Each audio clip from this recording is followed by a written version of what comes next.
I was born at the age of 12 on a Metro-Goldwyn-Mayer lot. That's not a metaphor.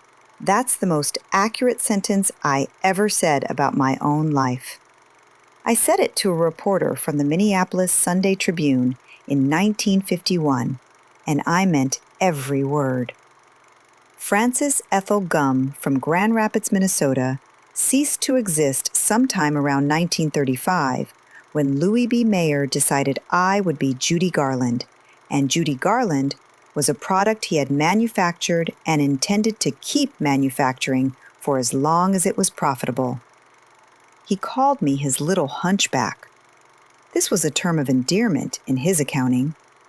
He also touched me inappropriately under the guise of telling me I sang from the heart. When I finally confronted him about it, he said he felt he was like a father to me. He put me on a diet of chicken soup, black coffee, and 80 cigarettes a day.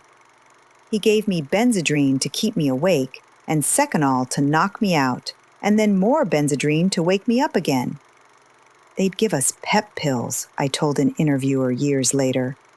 Then they'd take us to the studio hospital and knock us out cold with sleeping pills. Mickey sprawled out on one bed and me on another. That's the way we got mixed up. By the time I met Vincente Minnelli in 1943, I had already had 2 abortions arranged by other people on my behalf. I had been addicted to amphetamines and barbiturates since I was 15. I was 21 years old. I was the most recognizable voice in America. And then there was Vincente. Gentle, brilliant, 20 years older than me. A man who looked at me like I was something other than a problem to be managed.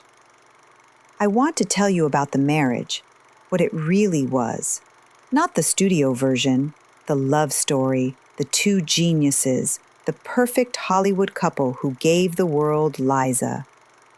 I want to tell you what I found when I came home one night. What happened 3 days after MGM suspended me in June 1950, when Liza was 4 years old and in the house. Hold on, I'll get there. Let me tell you what MGM was before I tell you what Vincente was, because you cannot understand the marriage without understanding what I was coming from. I was 7 years old when my mother first brought me to audition for a studio. She was a stage mother of the particular species that Hollywood produced in the 1930s. Women who had wanted something for themselves and found that the wanting had transferred, with compound interest, onto their daughters. My mother, Ethel Gum, was 10 years old when she first put me on amphetamines to keep me awake through a 72-hour shoot. That is a biographical fact. My own mother. I was 10 years old. By the time I was 13, I was under contract at MGM, and the studio had taken over the pharmaceutical management. They gave us the pills on the lot, through the studio doctors, as a matter of routine production efficiency. Benzedrine in the morning to wake up and work. Seconal at night to sleep. Diet pills throughout the day because my body was not the right shape for what they needed it to be. I was 4 foot 11.5 inches tall, and Louis B. Mayer called me his fat little pig with pigtails and put me on a diet of chicken soup, black coffee, and cigarettes. Spies were sent to my home to make sure I was sticking to it. Studio minders snatched plates of food from me at the commissary. I was a teenager. Nobody asked whether any of this was acceptable. They strapped my breasts down with tape to make me look younger. They fitted me with prosthetics on my nose. They put me in a painful corset that squeezed my body into the shape the studio needed Dorothy from Kansas to have. Then they pointed a camera at me, and I gave them the Wizard of Oz, and the world fell in love with Dorothy, and Louis B. Mayer told everyone he had built a star. What he had built was an addict. By the time The Wizard of Oz was released in 1939, I was 17 years old and already physiologically dependent on substances that would eventually kill me. From childhood, Judy was placed on drugs, biographer Lauren Bacall later said, to lose weight or to go to sleep or to wake up. That was the foundation. That was what Vincente Minnelli married in 1945. I had my first abortion at 19. My mother and first husband, David Rose, arranged it because MGM had decided that a pregnant Judy Garland was incompatible with the image they were selling. The abortion was illegal. I didn't get a vote. I had a second one in 1943 after an affair with Tyrone Power. That one I also didn't get a vote on. 2 pregnancies, 2 arrangements made by other people. 2 times the industry decided what happened inside my body. I can live without money, but I cannot live without love. I said that once. The problem was I never quite learned how to find love that wasn't also someone else's project. Vincente Minnelli had been openly gay in New York. Not quietly gay, not privately gay, openly, documentably gay, with named companions and documented relationships and a social circle that included Dorothy Parker and the world of New York theater and art direction, where a man's personal life was not required to be a secret. Biographer Emmanuel Levy confirmed this specifically. He was openly gay in New York. We were able to document names of companions and stories from Dorothy Parker. Then he came to Hollywood in 1940, signed to MGM at $300 a week. And Hollywood in the 1940s had very specific requirements about what a man employed at the most powerful studio in the world was permitted to be. So Vincent repressed it, or redirected it, or made the calculation that career required a certain kind of performance off-screen as well as on. He became, in the studio's language, a confirmed bachelor, an elegant, artistic, slightly effeminate director whose personal life was quietly his own business. I met him properly in 1943. He was 40. I was 21. He was the most artistic man I had ever been close to. A man who thought about color and light and composition with the same attention I brought to a lyric, who understood that a frame was a feeling, who treated every inch of the image as a decision worth making. He was patient with me in ways that directors at MGM were not usually patient. He did not treat me like a problem to be managed. He treated me like a performer worth understanding. I fell in love with him. Of course I did. I had been managed since I was 7 years old. A man who paid careful, specific, artistic attention without immediately requiring something in return was the most exotic thing I had encountered in my adult life. We married in June 1945 in my mother's house in Wilshire, Los Angeles. He was 42. I was 23.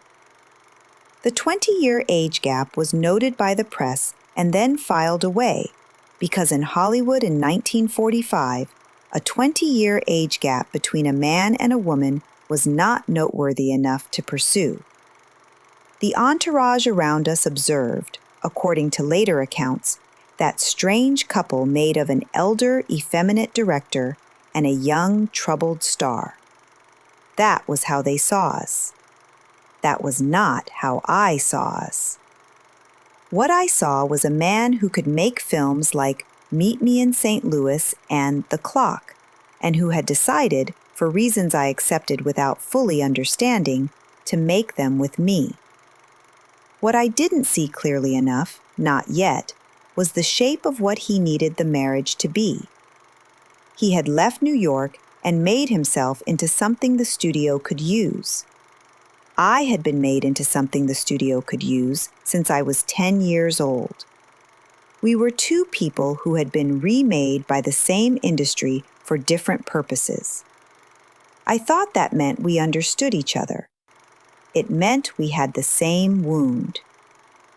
The first thing Vincent did for me was fire my makeup artist and hire a new one. The makeup artist he replaced had been with me since the MGM years, since Dorothy, since the nose prosthetics and the breast tape and the corset, since the face the studio had decided was Judy Garland, and the face I had consequently decided was mine. Vincent looked at that face and decided it was wrong. He hired a woman named Dottie Ponadell, who had worked with Marlene Dietrich, and Dottie did something I had not experienced since before MGM signed me. She made me look like myself, which was different from making me look like what the studio needed me to look like. MGM was not pleased. The studio had invested years and considerable money in the image of Judy Garland as the wholesome American girl next door, and the wholesome American girl next door did not have the kind of sophisticated, adult, slightly dangerous quality that Vincent was pulling out of me in both the makeup and the work. They wanted the girl who sang Over the Rainbow with tears in her eyes. Vincent wanted the full person, which was a different and more complicated thing. He convinced me to drop the good girl image, as the press later described it. He hired the makeup artist. He changed the costuming. He worked with me on the material in ways that treated me as an intelligent adult rather than a product to be positioned. Meet Me in St. Louis was the result, a film that gave the world the trolley song and Have Yourself a Merry Little Christmas, and a version of me that felt more real than anything I had put on screen before. I was not Dorothy. I was not performing innocence. I was performing something more complicated, longing and humor and sadness and desire and the specific ache of wanting something you can see from the window that you cannot quite reach. The film was a massive success, and Vincent won that argument, the way you win arguments in Hollywood, which is by being right at the box office. We made The Clock together in 1945, shooting in New York on location, and I cried real tears in that picture for reasons that had nothing to do with the script. Something about being in New York, being away from the MGM lot, being with the man who was not asking me to be 17 forever, something opened. The performance is one of my best, and nobody talks about it because it is not The Wizard of Oz. Nobody in Hollywood gets credit for their second best thing. Liza was born in March 1946. When I held her for the first time, I understood something I had not been able to articulate before, which was the specific difference between a love that requires something from you and a love that simply is. I had been given things my entire life by people who needed things back. Liza needed things back too. She was a baby. She needed everything. But the needing was clean. It was just need, without agenda, without calculation. I had not had that before. I was not prepared for how much it mattered. We started filming The Pirate in 1947, and the marriage fractured during production. I want to be precise about this because Vincente's memoir exists, and his account became the history. His account was that I was difficult, chronically late, unreliable, given to emotional outbursts that disrupted shooting, increasingly dependent on pills. All of that was true. None of it was the whole truth. The whole truth was that I had discovered, during the making of The Pirate, the shape of what I had been living with. Vincente had affairs with men. His biographer, Emmanuel Levy, documented specific relationships. The affairs were ongoing during our marriage while he was directing me in pictures and telling the press what a remarkable creative partnership we had. The specific way I found out, the particular way, is something I have never described publicly and am not going to describe now. Some things belong only to the person who lived them. What I will tell you is what the production felt like from the inside. 9 months of hell. I was on medication I should not have been on in the quantities I was taking it. I was in a marriage I was no longer certain how to understand. I was performing broad physical comedy opposite Gene Kelly, who was a superb technician and an entirely different kind of performer than me. A man whose precision was the opposite of my particular kind of emotional exposure, while my director and husband watched from behind the camera with an expression I had stopped being able to read. I was late to setups. I needed extra takes. I missed days.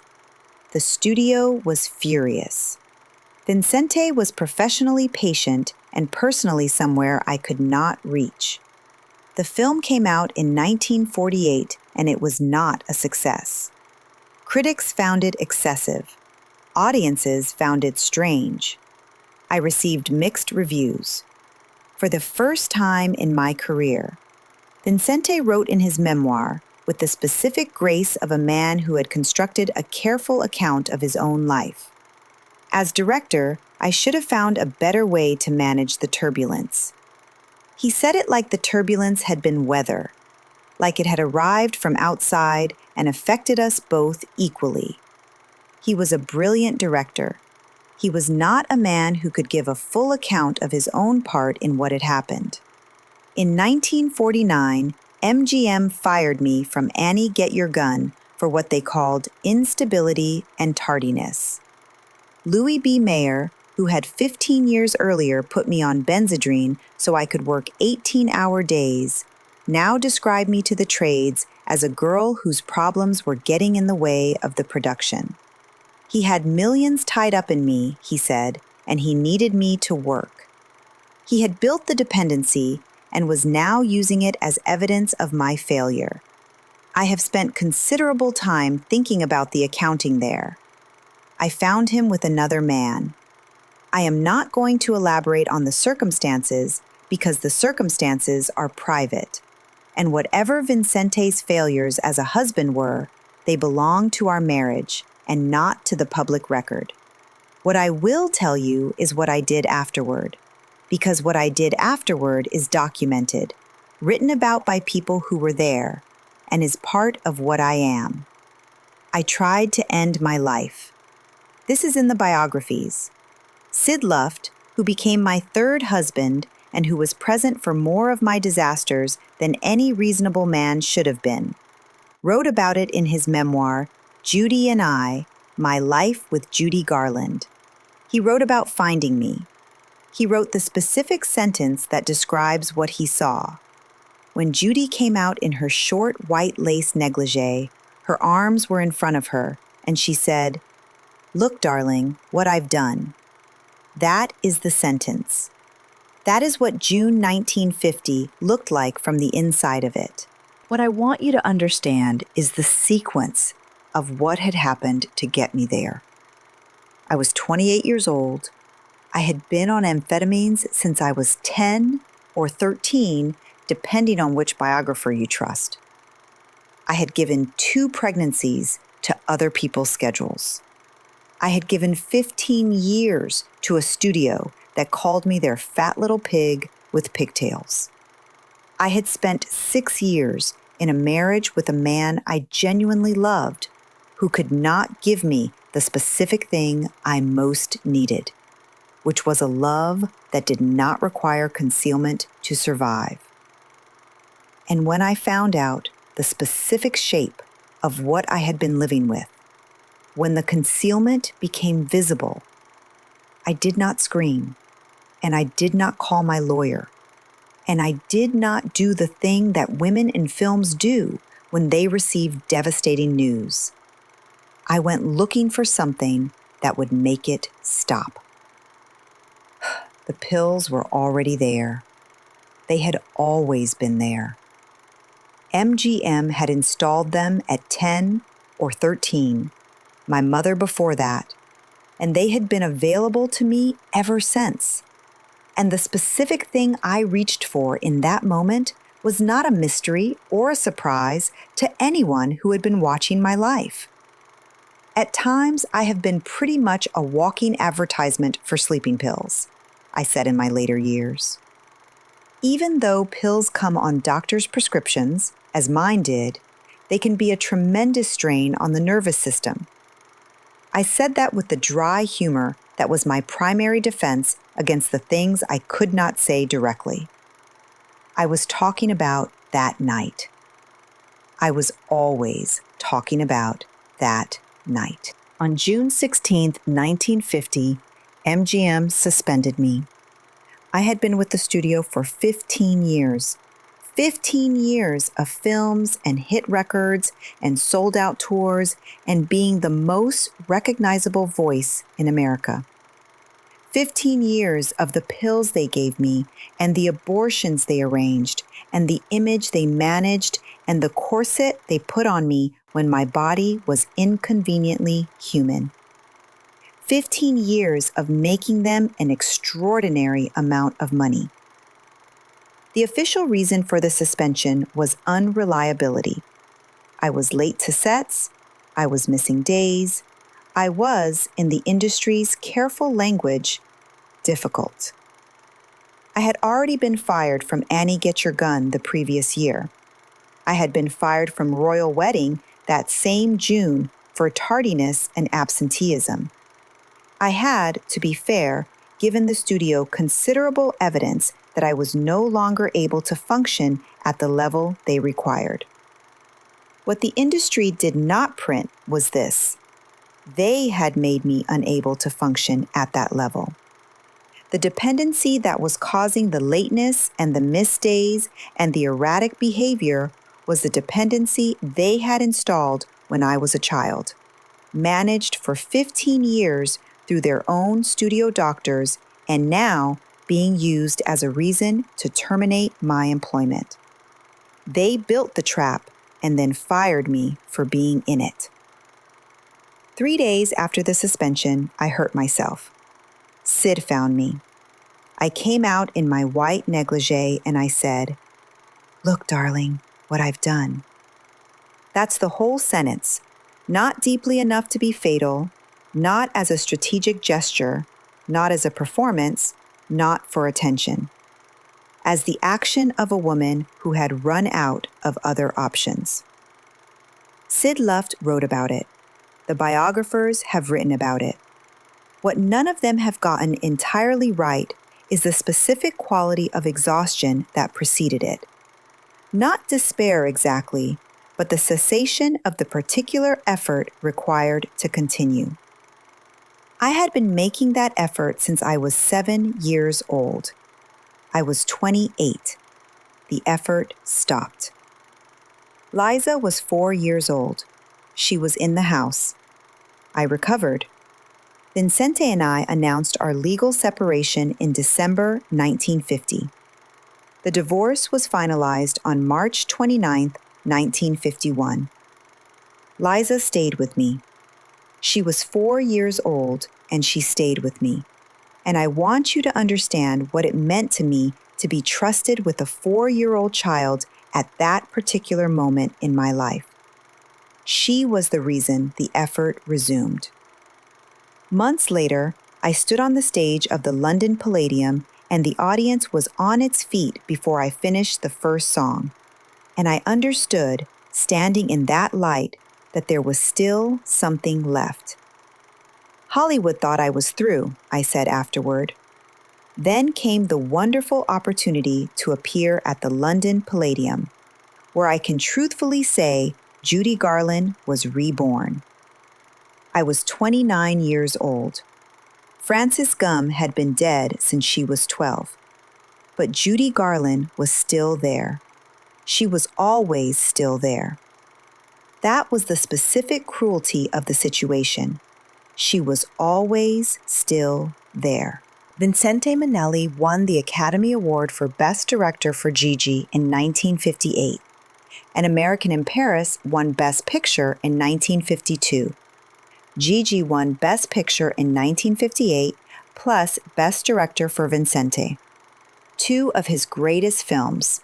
the films that made his legacy permanent, the films that appear in every textbook about the art of the movie musical, were made after our divorce.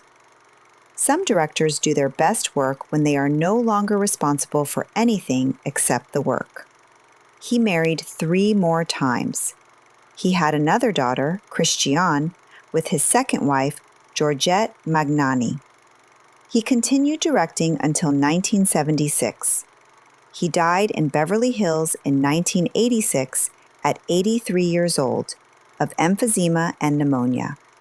He had outlived me by 17 years. His daughter Liza said in an interview in 2024, "They didn't really like each other." She said it simply, with the particular clarity of someone who had watched 2 people from the outside for many years and arrived at an accurate assessment. The most glamorous was my father, and the most challenging was my mother. She said that too. She bounced back and forth because they were divorced, and she loved them both, and she understood them both, and she saw them both more clearly than either of them saw themselves. I do not agree that we didn't like each other. I think we liked each other very much. What we could not do was give each other what the other most needed, which is a different failure and, in some ways, a more painful one.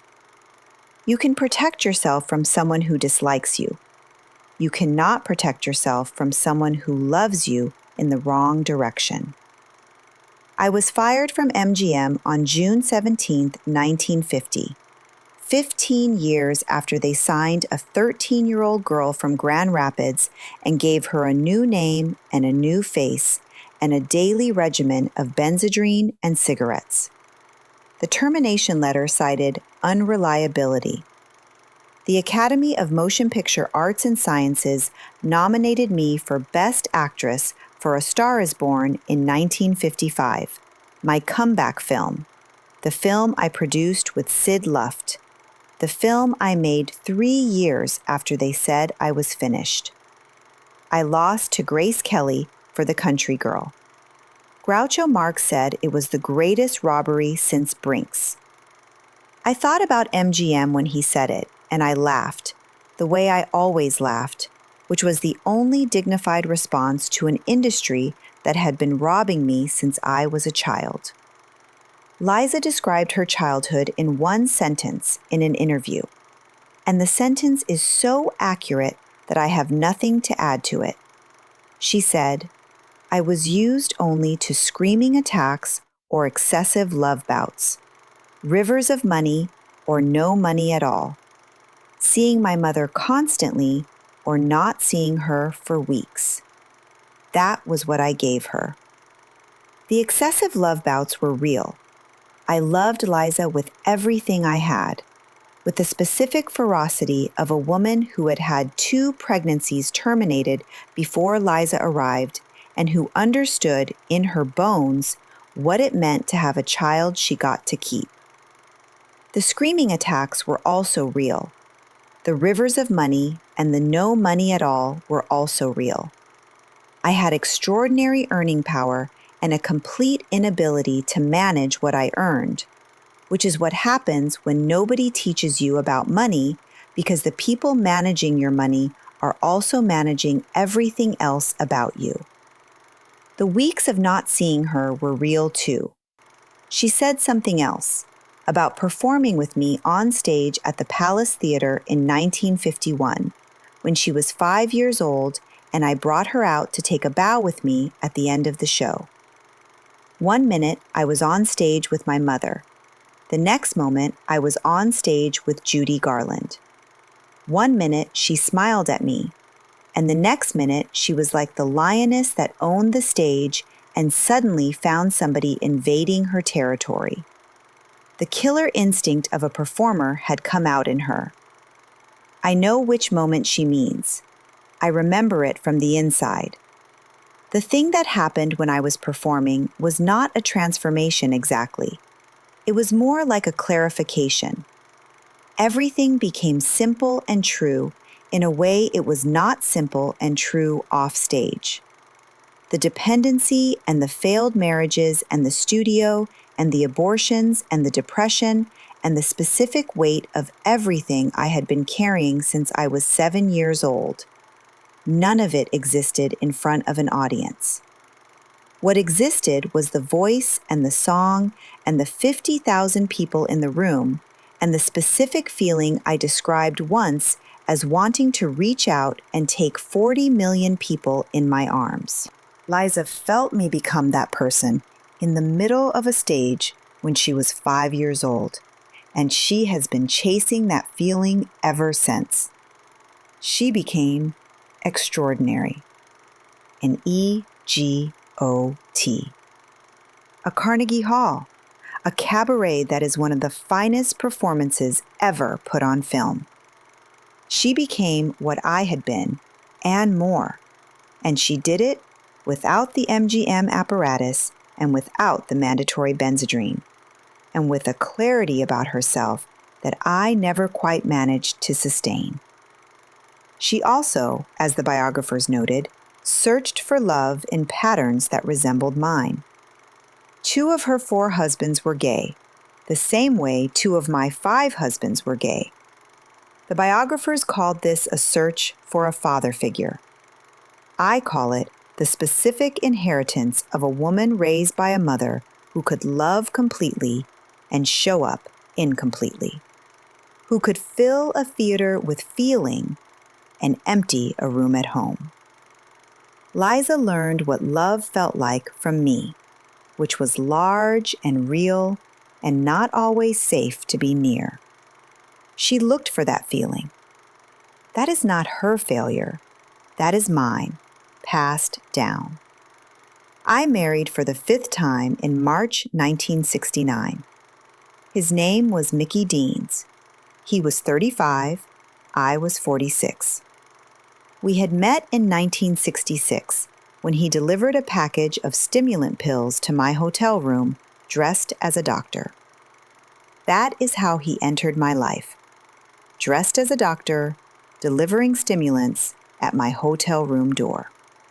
A colleague of mine, Rosalind Wilder, described the dynamic precisely. He gave into her and he fed her all the things she wanted.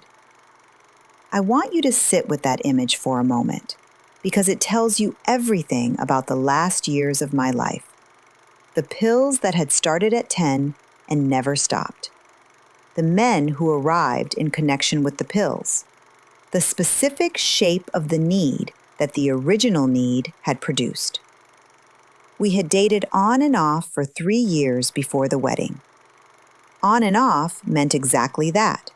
The relationship was as stable as everything else in those years, which was not very stable. And the pattern was familiar to anyone who had watched my marriages. Each one began with someone who seemed to offer something I needed, and devolved into a version of the same story. The pills, the erratic schedule, the impossible demands of being Judy Garland, combined with the impossible demands of being a functional human being, and eventually, the collapse. Mickey Deans and I were married in London. We had a church ceremony at Chelsea Register Office, and a few hundred guests attended. The wedding was covered by the London press. I was 46 years old, and I had been making comebacks for 20 years, and I was about to begin another series of concerts at the Talk of the Town Cabaret. Liza did not come to the wedding. She called me the morning of the ceremony. She said, "I can't make it, Mama, but I promise I'll come to your next one." She said it with the dark humor that was also my dark humor, the particular brand of gallows wit that our family used to navigate things that could not be navigated any other way.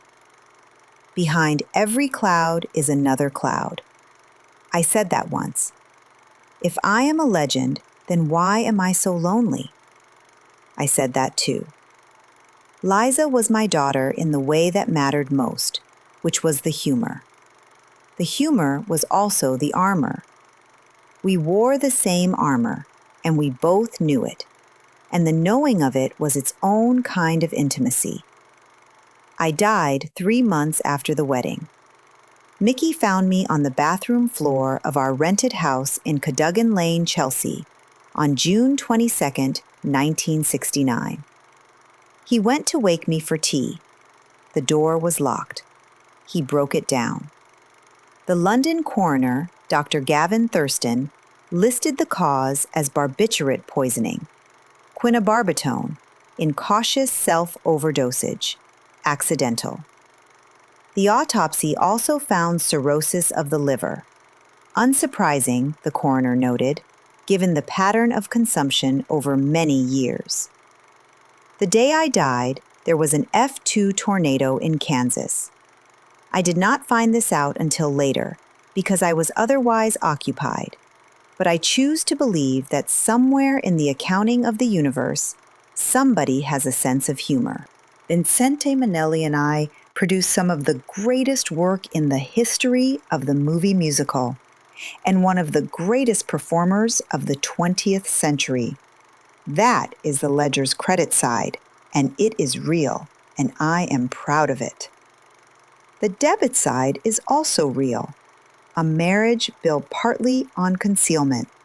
A woman who came into it already broken by 15 years of being medicated and managed and physically restrained and twice prevented from becoming a mother, and who found, inside the marriage, a different version of the same problem. A man who loved her in the ways he could, which were not always the ways she needed. A child who grew up between excessive love and screaming silence, and learned to carry all of it, and who carries it still in ways that are visible to anyone paying attention. They gave me pep pills, and then they knocked me out with sleeping pills, and then they gave me more pep pills. That's the way we got mixed up. I said that in an interview with a laugh, the way you laugh about things that are not funny when the alternative is not laughing. I laughed my way through most of my life. The laughter was real.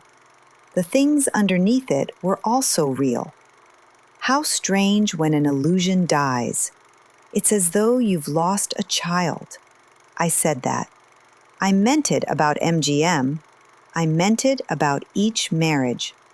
I meant it about each version of love I had constructed that turned out to be something adjacent to love, but not quite love itself. Vincente was the first man I believed loved me for something other than what I could produce for someone else. He did love me, in his way, genuinely, as much as he was able. The way he was able was not enough. I don't blame him for the limits of what he could give. I blame the industry that took what I could have been and replaced it with a product before I was old enough to understand that a replacement had occurred. I was born at the age of 12 on a Metro-Goldwyn-Mayer lot. I died at 47 in a rented house in London. In between, I sang the most beautiful songs anyone has ever heard me sing. And I married 5 times, and I had 3 children, and I made some of the finest films of the sound era. And I filled more rooms with more feeling than almost anyone who has ever stood in front of a microphone. And Liza didn't come to the last wedding. She promised she'd come to the next one. There wasn't a next one. There was a tornado in Kansas instead. I think Dorothy would have understood.